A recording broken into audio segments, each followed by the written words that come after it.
Esta es una ciudad de pueblos históricos, de pueblos que han estado aquí en este territorio durante siglos y que aún conservan elementos fundamentales de su cultura, de su comunidad, su identidad, y han tratado de mantener y sostenerla a costa de lo que sea.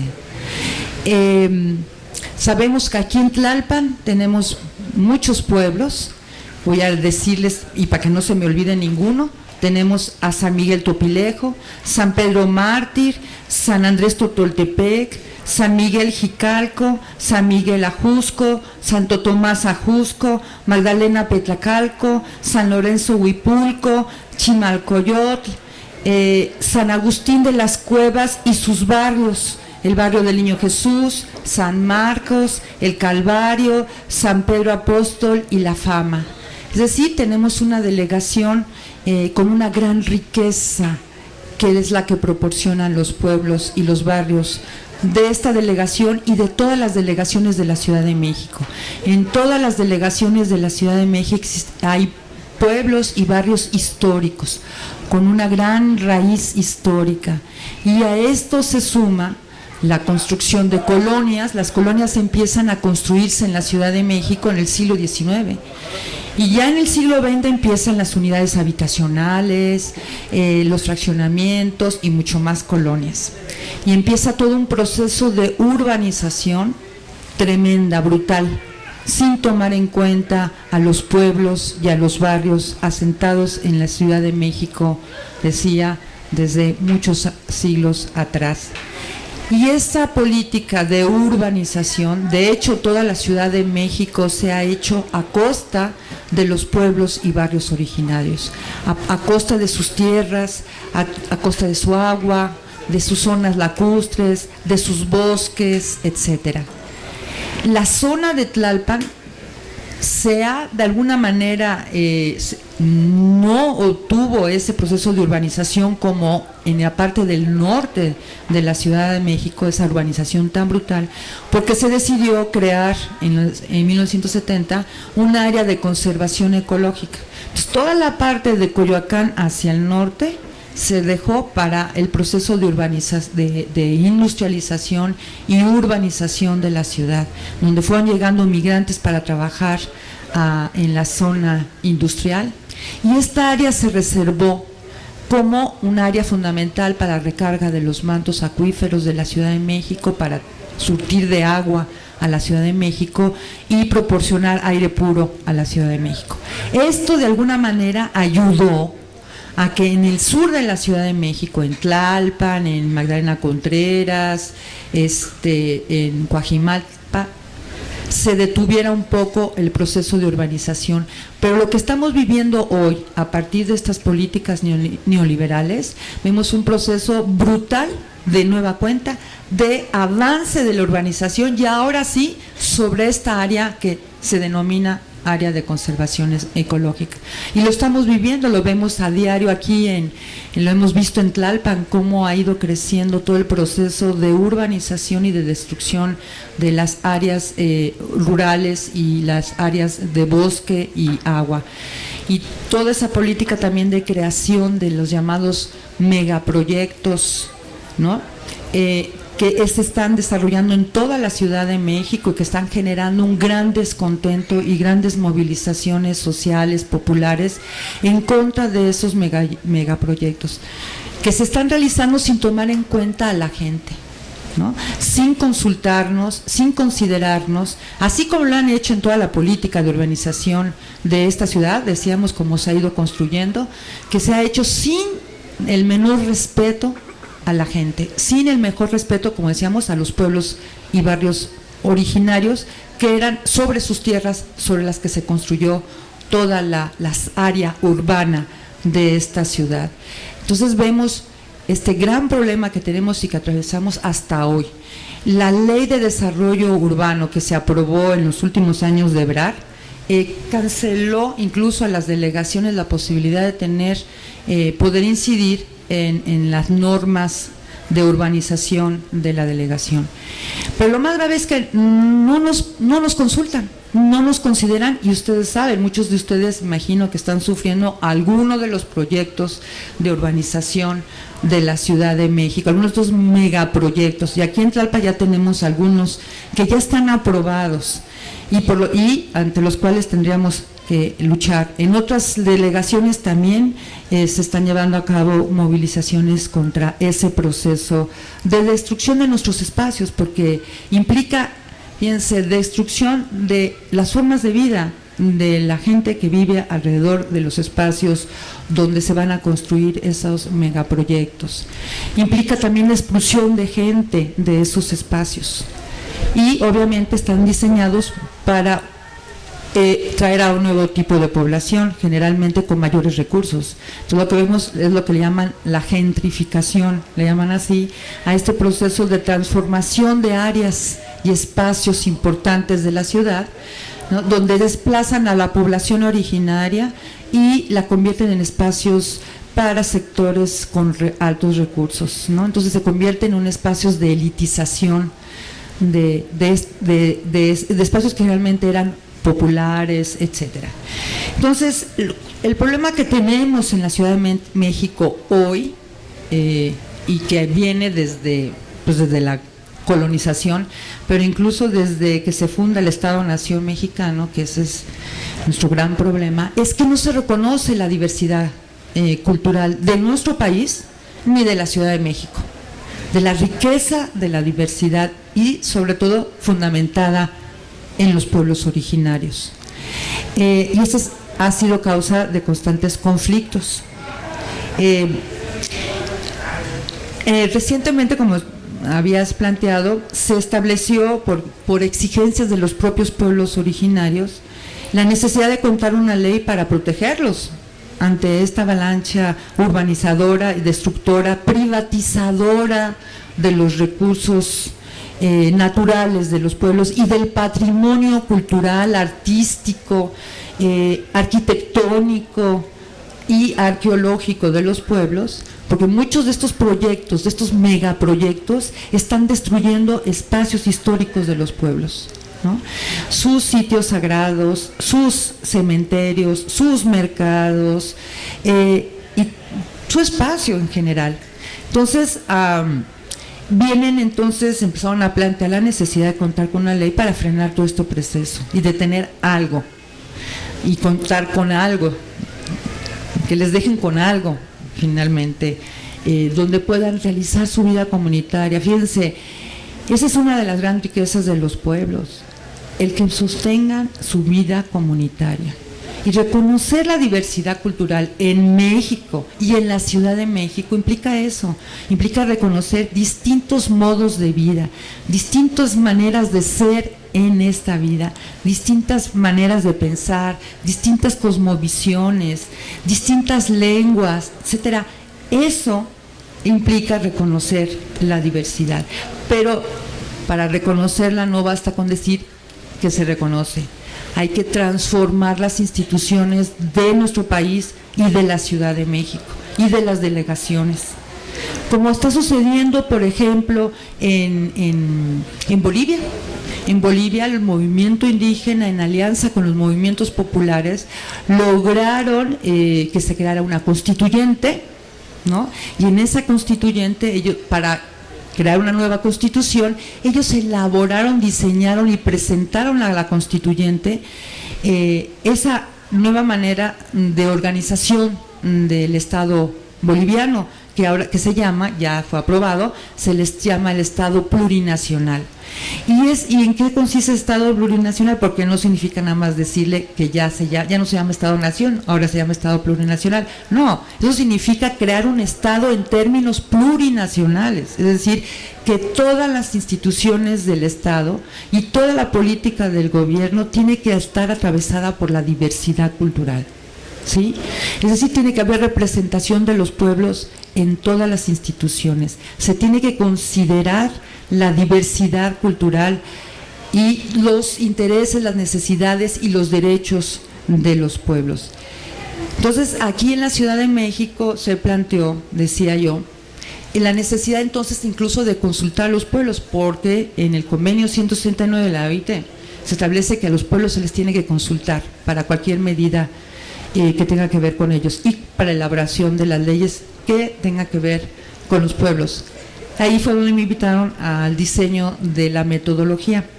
Y la propuesta de ley que iban a poner a consulta, la verdad era un conjunto de derechos, pero la verdad los derechos, si no hay las instituciones y los mecanismos para ejercerlos, pues no sirve de nada, ¿no? Entonces es una trampa, es decir, te reconozco derechos, pero no te digo cómo los vas a ejercer, entonces no sirve de nada, ¿no? Tienes que crear los mecanismos, los instrumentos a partir de los cuales se van a ejercer. Por ejemplo, el sistema de educación. Si se reconoce un derecho de educación pública, gratuita, pues tienes que crear las instituciones y los mecanismos porque la gente pueda acceder a la educación gratuita, etcétera.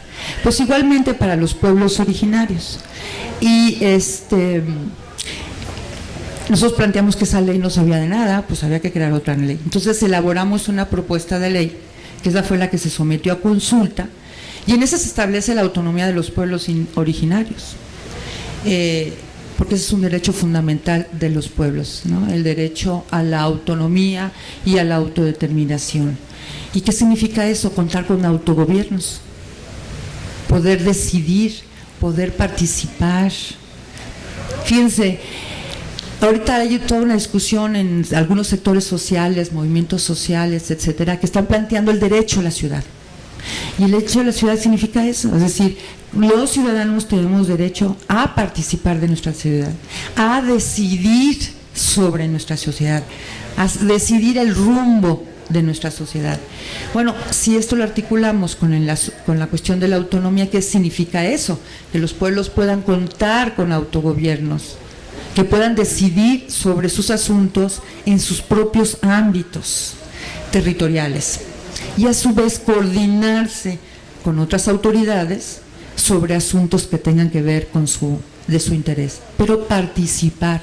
Y es lo que necesitamos en esta ciudad, necesitamos participar, todos queremos participar, queremos decidir sobre el rumbo de nuestra ciudad, qué se hace en nuestra ciudad. Y esto es, digamos, lo que implicaría la autonomía que se establece para los pueblos indígenas. Esto se suspendió, ¿no? Porque a Mancera le dio miedo, obviamente, si tú permites que la gente participe, que decida, pues eso bloquea todos los negocios que ya se tienen contemplados en la Ciudad de México, ¿no? Todos los negocios que se están desarrollando, que está impulsando el señor Mancera en la Ciudad de México. Entonces, la verdad, necesitamos luchar en la Ciudad de México y en el país por transformar la estructura de gobierno, y eso es lo que está implicando la autonomía, ¿no? Y la transformación de la ciudad para que podamos participar todos, indígenas y no indígenas. Y esto es lo que se viene planteando en todas partes, no solamente en México, en algunos sectores que están peleando por eso, sino en todos lados, incluso en España, ¿no? En Italia, etcétera. Los movimientos sociales están planteando eso, el derecho a la ciudad, el derecho a que los sujetos puedan participar en todas las políticas que se adoptan en sus respectivos países y en sus ámbitos locales y en las propias ciudades. A eso hay que pelear. Es decir, estamos viendo como en este país es una minoría la que está tomando las decisiones y que no están afectando al conjunto de la población. No es una política que están diseñando para favorecer a una pequeñísima minoría de ricos, ¿no?, que se están adueñando del país junto con las transnacionales. Pues realmente tenemos a gobernantes que no nos representan, no representan al país, no representan al pueblo, no nos representan a ninguno de nosotros. A quienes representan es a las transnacionales, a los intereses extranjeros, y todo eso nos está afectando enormemente, ¿no? Lo que está generando cada vez mayor pobreza, lo estamos viendo. La corrupción es parte de ese proceso, ¿no? Y en la medida en que quitan la posibilidad de que nosotros podamos tener un control sobre sus acciones, porque han ido eliminando todas, y cuando hablamos de autonomía implica empezar a controlar, construir mecanismos al revés, que nosotros controlemos a la autoridad, que nosotros decidamos qué es lo que queremos y que ellos nada más lo ejecuten, ¿no? Es lo que sería el mandar obedeciendo, ¿no? Es decir, que ellos ejecuten, no al revés, ellos deciden sobre nuestro territorio, sobre nuestros recursos, como si fuera de su propiedad, ¿no? Y nosotros sus vasallos, además, sin considerarnos en ningún sentido. Esto implica un cambio completo en nosotros, de lo que implica la relación con el gobierno, ¿no? Y preguntarnos si queremos que siga existiendo esta forma de gobierno, ¿no? Es decir, es lo que queremos, transformar este sistema político y el sistema de gobierno que existe actualmente, ¿no? Ayer me estaba en un evento que me habían invitado pueblos y barrios de la Ciudad de México, porque están construyendo ya una propuesta, una política de transformación de la Ciudad de México, y estábamos hablando de todo esto, ¿no? Es decir, está empezando a generarse ya un movimiento en la Ciudad de México de los propios pueblos y barrios para transformar el sistema de gobierno en el Distrito Federal, y obviamente tendremos que hacerlo también a nivel nacional, ¿no? Es decir, son tareas nuestras, no de ellos, son nuestras, que debemos entonces de empezar a modificar nuestra percepción sobre nuestro papel en la ciudad y en el país, ¿no? Entonces, esta propuesta, lo vuelvo a señalar, implicaría transformar las relaciones de gobierno en el Distrito Federal, crear una ciudad realmente pluriétnica, que reconozca realmente la diversidad de nuestro país y que sea participativa. Y esto implica también construcción de lo colectivo. Ustedes saben, el neoliberalismo lo que está empujando es hacia la individualización de nuestra ciudad y a golpear todo lo que sea colectivo, ¿no? Golpear a los sindicatos, golpear todo lo que sea lo comunitario, toda la defensa de lo colectivo, etcétera. Y nuestra lucha es precisamente por reconstruir lo colectivo, reconstruir lo comunitario, y a partir de él decidir colectivamente qué es lo que queremos y hacia dónde queremos ir, y cada vez que se quiera elaborar una ley, nosotros decidir por dónde debe ir esa ley, y no sea una minoría la que esté decidiendo. Es indignante, de verdad, que sea una pequeña minoría que no nos representa, que no está interesada en el pueblo, que no está interesada en la nación, la que esté decidiendo el futuro de este país. Pues miren, yo aquí lo dejo, y si hay alguna pregunta, encantado. Gracias. Bueno.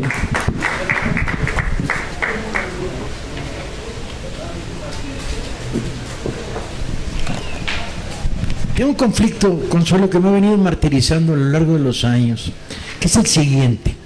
Así como creo firmemente en que hay que tener maestros bilingües que hablen zapoteca en la zona de la central de abastos, para que las trabajadoras, que sexoservidoras en su enorme mayoría, monolingües que hay ahí, tengan derecho a educación básica, me parece de rigor. Así, por lo mismo, creo que el gobierno de la Ciudad de México debe asumir como herencia propia la reproducción del gueto de Varsovia que hay en la colonia Condesa, hecha por la comunidad judía. Me explico.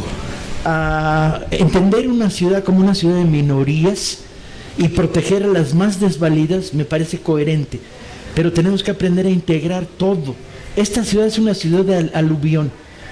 Tenemos que reconocernos en los totonacas que bajaron en los 60 porque las sequías lo estaban matando, a trabajar como obreros albañiles en la Ciudad de México, que son nuestros hermanos, son chilangos, ¿no? Hoy.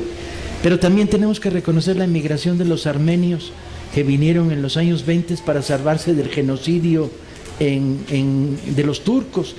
Tenemos que reconocer sin duda los derechos de los habitantes del Peñón a celebrar el 5 de mayo, dice que porque ellos son de la Sierra de Puebla, aunque ya nadie es ahí de la Sierra de Puebla, la herencia cultural pervive. Pero también tenemos que reconocer la importancia de la Biblioteca del Ateneo Español, que recoge todo el acervo cultural fundamental de la inmigración republicana española. O sea, lo que hay que poner en la mesa, yo creo, es la ciudad de minorías hace la mayoría, y el respeto a todas las minorías, en principio a las más desválidas, es la ley de vida, ¿no? ¿Cómo lo ves? Sí, fíjate, se me olvidó incluso mencionar, bueno, como el tema era sobre los pueblos y los barrios, y generalmente son los menos visibilizados.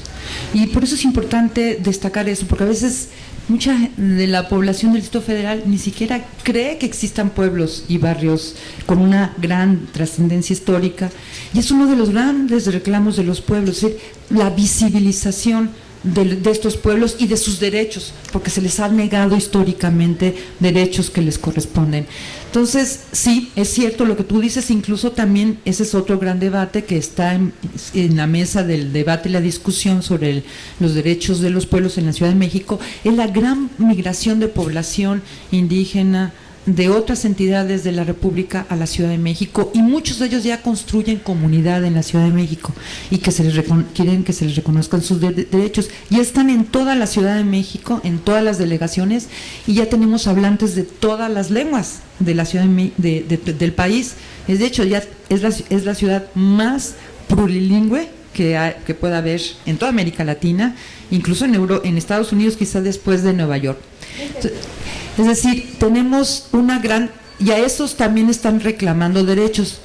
Lo que tú decías, Paco, en efecto, ellos están planteando eso, que se les reconozca su lengua, porque los pueblos originarios, fíjense, el proceso de urbanización, etcétera, ha llevado a que muchos de ellos pierdan su lengua, el náhuatl, la mayoría de ellos hablantes de náhuatl.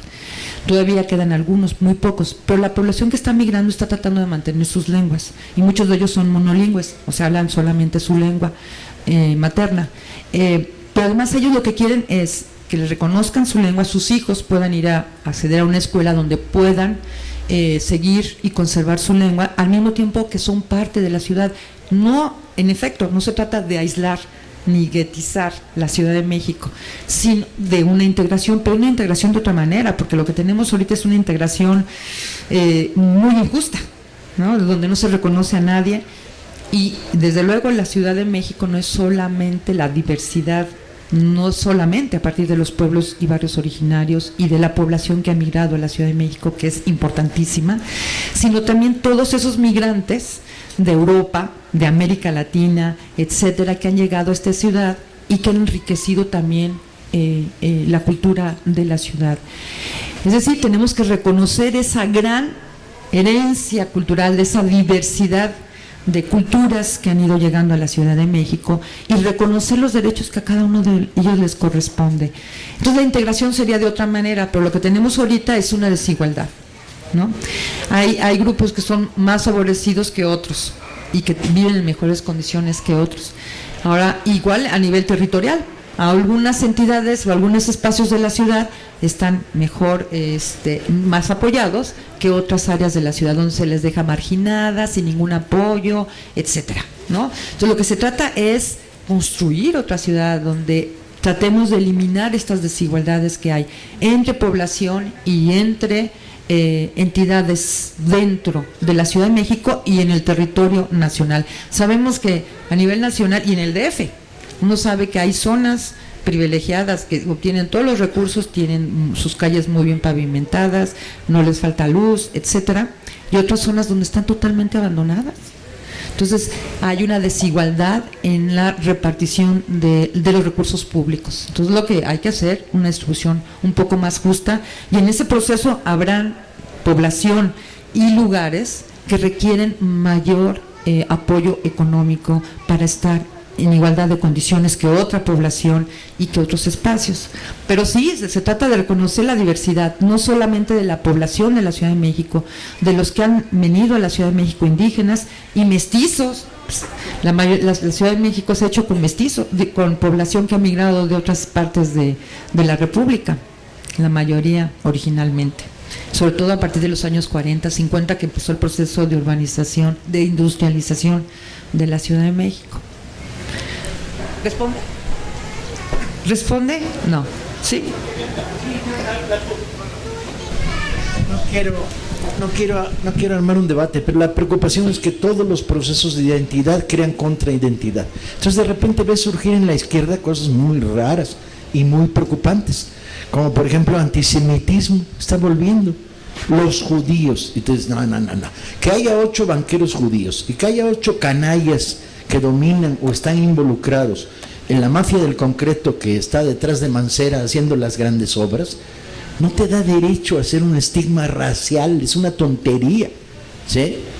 Judío es mi maestro de química, o era mi maestro de química, que se murió, que vino a enseñar química con amor y que traía tatuado el sello de Auschwitz, se había salvado de las cámaras. ¿Cómo puedes decir los judíos? O tratar con un mismo rasero a los gachupines vinculados al gran comercial mexicana, etcétera, que son lacra en este país, en esta ciudad, que a los profesores universitarios de origen español que vinieron y son hijos de segunda de los exilios, o generalizar y decir que todos los argentinos son putas o son futbolistas, que es el chiste más divertido de argentinos que conozco. Cuando uno entra en una cantina y dice, ¿y su mamá? No, ¿en qué equipo juega? Le contesta. No se vale. Y no podemos construir identidad creando contraidentidad en el sentido de negar la verdad obvia, que es que una ciudad de aluvión se construye con la presencia de aluvión de minorías que vienen a salvar la vida y a buscarse la vida, y que hay que encontrar en lo mejor de todas ellas el elemento de la unidad, ¿no? Y desde luego siempre protegiendo a los más desfavorecidos. Yo creo que tu tesis es absolutamente correcta, ¿no?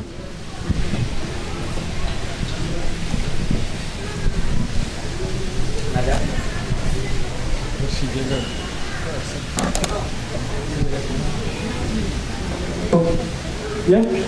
Buenas noches. Mi pregunta, mi comentario, a lo mejor va de una manera muy local. Mi pregunta no va en el sentido de Paco, de usted, que están viendo de manera macro. Yo voy a verlo de manera micro. Vengo de San Pedro Mártir. Nos enfrentamos a todas esas dudas, o a más dudas de las que usted planteaba. El acuerdo 169 de la OIT, el artículo 2 constitucional, nos beneficia o nos perjudica concretamente al pueblo de San Pedro Mártir o a los 9 pueblos de Tlalpan. ¿Cómo los interpretamos? ¿Hasta dónde podemos hacer? ¿Hasta dónde los podemos usar para beneficiarnos? Estamos tan cerca de la ciudad, somos parte de la ciudad prácticamente, nos ha comido la urbe, se da lo que usted comentaba hace rato, pero los originarios, soy originario de, yo supongo que desde los tepanecas, porque mis abuelos, mis tatarabuelos son de allí, fueron originarios, pero yo siento que nosotros mismos propiciamos eso. San Pedro Mártir, por ejemplo, ha vendido alrededor del 80% de su territorio, y lo entiendo por todas las necesidades, por todo el fenómeno que no le queda otra salida más que ir vendiendo. Inclusive hay originarios de San Pedro Mártir que ya no viven allí, que acabaron de vender sus pedazos de tierra y se fueron a otro lugar menos caro, porque las contribuciones han aumentado, todos los gastos de la urbe. Yo calculo que el 20% seremos originarios y el 80% no, pero entonces da un enfrentamiento. Cuando se decide, hay subdelegados o enlaces, le llama la delegación, cuando se decide, dicen solo puede ser enlace el originario. O sea, el 20% decide sobre los no originarios, e inclusive se les llama despectivamente avecindados. Tú eres avecindado, así como si fueran ciudadanos de segunda, y ustedes están enfocando el problema o el fenómeno social desde otro punto de vista que me gusta mucho.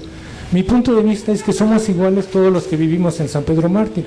Hay gente que ya nació allí y que lo siguen considerando avecindado porque es de padres que no eran originarios.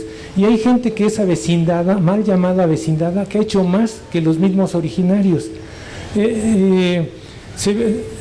Mi pregunta sería, ¿hasta dónde podemos ser autónomos efectivamente? ¿Seremos una isla dentro del sistema, dentro de la delegación de Tlalpan? ¿Podremos tomar esas decisiones? Concretamente, se va a nombrar una comisión sociocultural y se encarga de cobrar las cuotas de la feria del pueblo, de los eventos de este tipo que dejan algo de dinero. ¿Hasta dónde nosotros somos autónomos para decidir cuánto cobramos o no cobramos y qué se hace con ese dinero? Y hasta dónde la delegación puede participar o puede limitarnos o no puede limitarnos. Y luego, una vez teniendo ese capital, así sea chiquito, así sea poco, ¿quién decide sobre ese capital? O sea, nos enfrentamos a esa situación porque un grupito es el que decide, y creo que por eso se define que solo los originarios, porque vamos, esos eventos benefician o perjudican a toda la comunidad, y no solo a San Pedro, sino a los pueblos, y cambian. Tenemos en esta modernidad la creación de una gasolinera que violaron el uso de suelo totalmente y que la PAO dio un dictamen donde dice el uso del suelo está mal y en consecuencia la licencia de construcción, el impacto ambiental, todo se cae y sin embargo la gasolinería se abrió y tenemos en proceso de, está clausurada un Walmart, una tienda de ese tipo y lo mismo, violan el uso del suelo. Cuando esa zona es de, si mal no recuerdo, ¿qué le llaman? Donde se pueden construir 3 niveles nada más, ¿no? Y no tiendas de autoservicio, y menos junto al mercado, y se violan las leyes y las autoridades, no es esta administración, hay que reconocerlo, otorgan el uso de suelo y licencias. Todo eso nos afecta, todo nos perjudica y nos hace enfrentarnos. Concretamente en la región de los pueblos, el problema es que tú eres avecindado y nosotros somos originarios, tú eres de segunda y nosotros decidimos. Sí puedes votar, pero no tienes derecho a ser votado. Y se argumenta, es que así lo dice el artículo 2 constitucional y el 169 de la OIT. Esos son problemitas pequeños, en teoría, pero que nos afectan mucho a los pueblos de Tlalpan. Y insisto, me gusta mucho el punto de vista que ustedes están haciendo notar. Es más universal, es más humano inclusive, yo le diría. Gracias. Muy bien. Sí, es que cuando hablamos de autonomía hacemos el énfasis en que implica un cambio, una transformación, una relación de la autoridad, de las estructuras del Estado de gobierno en relación con los pueblos, con las colectividades socioculturales. E internamente implicaría una democratización en lo que es, por ejemplo, en la Ciudad de México, las delegaciones, pero también internamente, porque la autonomía es para democratizar la ciudad, el país, etcétera, no para imponer privilegios de unos sobre otros. Y ahí sí, pues implica una transformación, un cambio, donde hay cuestiones que se tendrán que entender y comprender de uno y el otro lado, porque los avecindados también tendrán que entender que hay espacios, que los territorios de los pueblos originarios, pues hay también otras formas de concebir el territorio, el espacio, etcétera. También existen caciquismos dentro de esos espacios, ¿no? Lo sabemos y ellos nos lo señalan. Entonces se trata de democratizar también esos espacios, ¿no? O sea, porque ahí también no la vida es el amor y paz y sin ningún conflicto. Claro que hay muchos conflictos internos, ¿no? Y atravesados incluso por el medio en el que estamos, donde constantemente los está amenazando a ellos. Y también algunos de los miembros se ven favorecidos por la relación y su vínculo con la autoridad, ¿no? Entonces eso es lo que queremos cambiar. Es decir, cuando hablamos de la autonomía estamos hablando de una nueva forma incluso de gobernarse internamente, ¿no? Cambiar las relaciones de opresión que hay también internamente, ¿no? Y de participación, porque nos trata que la autonomía, cuando se habla de autogobierno, que ahora el que va a decidir es el que es autoridad dentro del pueblo y los demás ya no van a participar. No, lo que queremos es que cuando hablamos de autonomía es que sean todos los que estén participando y que definan las políticas que se van a adoptar o cómo quieren decidir sobre los asuntos que tengan que resolver dentro de sus ámbitos territoriales, pero lo que se quiere es que todos participen, ¿no? Incluso cuando discutíamos esta propuesta de ley sobre la autonomía, eso era lo que platicábamos. Por ejemplo, de los enlaces territoriales, ese es un problema. Y ese se les impuso a los pueblos, porque primero se les quiso desconocer su propia autoridad. Entonces la delegación, el gobierno federal estableció que en algunas delegaciones se nombrarían los enlaces territoriales en los pueblos. Pero ya vimos que se ha convertido en una figura muy problemática. Algunos de ellos incluso operan en contra de los intereses de sus pueblos, en contra de los pueblos. Entonces termina siendo una autoridad que trabaja para la delegación y no para su pueblo. Entonces no es autonómico, es decir, bloquea la posibilidad de que pueda ese pueblo ser autónomo, ¿no? Entonces por eso decíamos, yo decía, hay que eliminar a los enlaces territoriales, y yo sé que eso a los del enlace territorial no les gustaba. ¿Por qué? Porque les quitaba su cuota de poder y la posibilidad de democratizar los pueblos internamente, ¿no? Pero todos los pueblos lo entendieron y dijeron, sí, cierto, esa figura no nos conviene, porque está suplantando la decisión del pueblo y se convierte de veras en hacer negocios con las tierras de los pueblos. y en dar permisos, es decir, volvemos a repetir el presidencialismo o la figura de la autoridad que toma las decisiones por todos, ¿no? De manera discrecional o unipersonal más bien, ¿no? Entonces eso es lo que queremos cambiar. No es de que ahora en crear las autonomías para que sea una persona la que decida qué se hace en ese pueblo. No, eso se decide, y por eso decíamos hay que fortalecer las asambleas comunitarias donde se decida colectivamente qué es lo que conviene, no que decida un individuo, sino que decida la colectividad.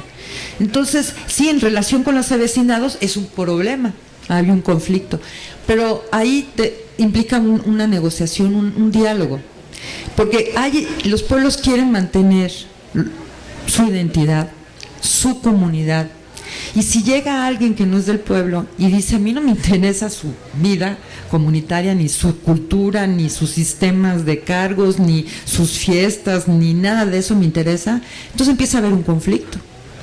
Y tienen razón, yo sí creo que ahí tienen razón los pueblos, y yo he sido avecindada, ya no soy, pero fui, y es que es cierto, es decir, ellos están tratando de conservar lo poco que se les ha dejado.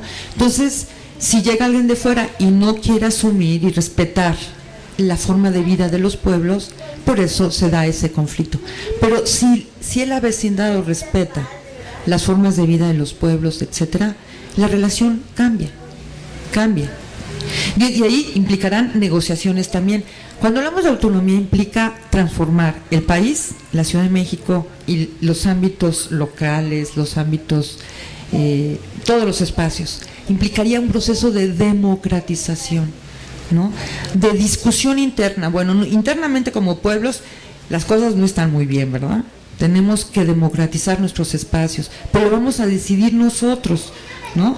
Vamos a ponernos de acuerdo. Ahora, ¿qué vamos a hacer con los avecindados? Porque muchos pueblos los dicen, pues no los vamos a correr, obviamente, porque no sería nada democrático, ahí están, pero vamos a establecer nuevas normas de convivencia, es decir, vamos a establecer unas normas, cómo vamos a convivir, cómo nos vamos a relacionar, cómo vamos a participar, y acabar con las figuras unipersonales, ¿no? De autoridad. Siempre que sea la colectividad la que decida, no una persona, porque esa persona siempre va a terminar decidiendo a veces en contra de los propios intereses. Se necesitan mecanismos de control de la autoridad. Tú puedes ser un representante, pero no eres el dueño ni del espacio, ni de nosotros, ni de nuestras decisiones, ¿no? Somos todos. Entonces, eso es lo que venimos discutiendo, volviendo a tu tema, cuando se habla. Es decir, no se trata de que ahora yo me voy a encerrar en mí mismo, como pueblo, como barrio. Pues no, al contrario. Es decir, pero respetando lo mío y respetando lo tuyo, pero a través y a partir de nuevas normas de convivencia, de relación, de vinculación y de democratización de todos los espacios, ¿no? No sé si quedó...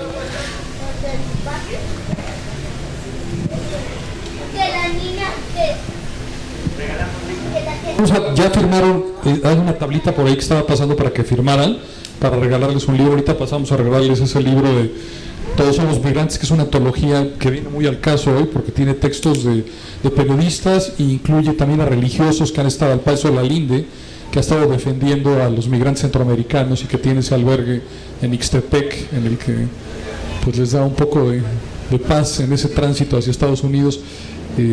Yo tengo una preguntita. Es que es una reflexión medio compleja, no tampoco quiero echarme un rollo muy largo, pero estamos preparando una edición de La Jungla de Upton Sinclair, y un poco el sistema que describe ese libro. La jungla es el sistema, y es un sistema que está en pie desde la revolución industrial, que ha convertido a las migraciones en partes de una maquinaria. O sea, la manera en como lo describe Sinclair, los mataderos de Chicago son posibles primero por la migración de polacos, luego por la migración irlandesa, luego la migración italiana, luego la lituana, y la mecánica. Él describe, digamos, la lituana, que sería una quinta o sexta migración, y describe este proceso en el que los pueblos originarios canibalizan a los siguientes migrantes, y cuando los polacos logran trascender al matadero se vuelven policías, los irlandeses se vuelven jueces, pero son parte del sistema. O sea, mencionabas el neoliberalismo y lo que puede ser un estado multinacional como Bolivia. Yo lo que veo es que el mundo se ha convertido en una maquinaria en la que todos los migrantes, todos los pueblos originarios en el momento, pienso también en los mexicanos que han migrado a Estados Unidos y se han convertido en guardias fronterizos que están matando a sus propios, pues es muy difícil imaginar en un mundo como el de hoy y que lleva con más de 100 años con esta inercia, un estado en el que se pueda defender la multiculturalidad, los pueblos originarios, los valores, compartir y generar una sociedad que no aplaste la cultura, sino, o sea, no sé si tiene sentido lo que te estoy diciendo, ¿no? Pero me parece, o sea, esto es un idealismo encomiable, que muy deseable, yo creo en la pluralidad, en el valor de la diversidad cultural, literatura, lo que tratamos de hacer con estos tianguis lo demuestra, todos esos libros son ventanas a otros pueblos originarios, a otras culturas, y es una batalla que se ve muy difícil, ¿no? Ese era un poco mi... Pues esos son los grandes retos que tenemos a nivel mundial, ¿no? Y no abordarlos adecuadamente genera más conflictos. Pero lo tenemos también a gobernantes usando la cuestión de la diferencia como un instrumento para justificar sus guerras. Como la vemos ahorita con el conflicto, con lo que pasó en Francia, ¿no? Luego se planteó como un conflicto entre religiones, entre civilizaciones, ocultando cuáles son los intereses reales de los países imperialistas, neocolonialistas de Estados Unidos y de Europa, ¿no? Francia particularmente, que han ido a bombardear estos países porque tienen intereses geoestratégicos, tienen intereses sobre el petróleo, sobre los recursos, y ocultan con la cuestión de la diversidad los intereses económicos y políticos que tiene. Ahora, yo sí creo, y es parte de la izquierda, a eso tenemos que apostar, a la posibilidad de construir sociedades plurinacionales, pluriétnicas, en la que podamos convivir de manera diferente. Y yo creo que lo que está pasando en Bolivia es una buena experiencia, esperemos que resulte bien, porque están en proceso de construcción de ese Estado plurinacional, donde todos están considerados, ¿no? Incluso el propio proyecto de los pueblos en el Pacto de Unidad es una propuesta de los pueblos para todo el país, donde todo el mundo está incluido, ¿no? Donde todo el mundo sería parte de esa construcción de un país diferente, donde se respete la diversidad. Si no respetamos la diversidad, los conflictos serán mayores. Y aquí en este país tenemos un conflicto permanente, ¿no? Por la falta de respeto, por la falta de reconocimiento de la diversidad de nuestro país. Y la mejor manera de resolverlo es reconociendo a los pueblos, reconociendo la diversidad, los derechos que les corresponden en cuanto tales, crear una política que permita el acercamiento, la convivencia. Pero lo que tenemos ahorita, la verdad, es una política de enfrentamiento. No hay una política de reconocimiento, de visibilizar la diversidad, de reconocer la diversidad. Aunque en la Constitución, lo que usted decía, en la Constitución está, que se aprobó en el 2001, se hizo una reforma constitucional en materia de derechos de los pueblos indígenas, pero habría que recordar lo que esto generó en el movimiento indígena, porque esta reforma se hizo a partir del Acuerdo de San Andrés, ¿no? Entonces, en los Acuerdos de San Andrés se tenían que hacer una serie de reformas a la Constitución para establecer los derechos de los pueblos indígenas. Que ya los Acuerdos de San Andrés eran una disminución de las demandas planteadas por el movimiento indígena y el STNN, el diálogo de San Andrés.